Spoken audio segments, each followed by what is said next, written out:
মেসির বিশ্বকাপ শেষ। এবার কি হবে আর্জেন্টিনার? অবসরের ঘোষণা কি দিয়েই দিলেন লিও? বিশ্বকাপ ফাইনালে স্পেনের কাছে হৃদয় ভাঙা হারের পর ফুটবল বিশ্বে এখন একটাই প্রশ্ন, লিওনেল মেসির বিশ্বকাপ অধ্যায় কি এখানেই শেষ? আর যদি তাই হয়, তাহলে আগামী দিনে আর্জেন্টিনা জাতীয় দলের ভবিষ্যৎ কি? 2026 বিশ্বকাপের ফাইনালে পরাজয়ের পর আবেগঘন বার্তা দিয়েছেন লিওনেল মেসি।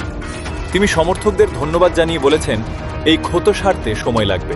তবে তিনি আনুষ্ঠানিকভাবে আন্তর্জাতিক ফুটবল থেকে অবসরের ঘোষণা দেননি। ফলে মেসির জাতীয় দলের ভবিষ্যৎ নিয়ে এখনো চূড়ান্ত কোনো সিদ্ধান্ত আসেনি। তবে একটি বিষয় প্রায় নিশ্চিত, এটাই ছিল মেসির শেষ বিশ্বকাপ।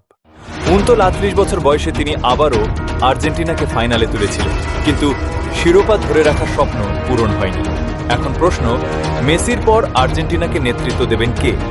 দলের ভবিষ্যতের ভরসা হিসেবে উঠে আসছে Julian Alvarez, Enzo Fernandez, Alexis Mac Allister, Cristian Romero এবং গোলরক্ষক এমিলিয়ানো মার্টিনেজের মতো তারকারা।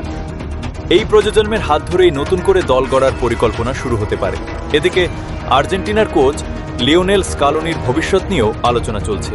ফাইনালের পর সংবাদ সম্মেলনে তিনি আবেগাপ্লুত হয়ে পড়েন এবং নিজের ভবিষ্যৎ নিয়ে ইঙ্গিতপূর্ণ মন্তব্য করেন, যদিও এখনও আনুষ্ঠানিক কোনো সিদ্ধান্ত জানাননি।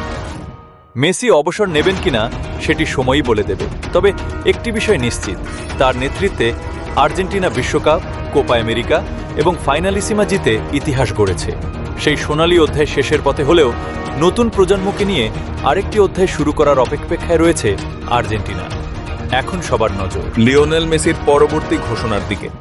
তিনি কি আরও কিছুদিন আকাশী সাদা জার্সিতে খেলবেন, নাকি বিশ্বকাপ ফাইনালই হয়ে থাকবে তার শেষ আন্তর্জাতিক মঞ্চ? উত্তরের অপেক্ষায় গোটা ফুটবল বিশ্ব।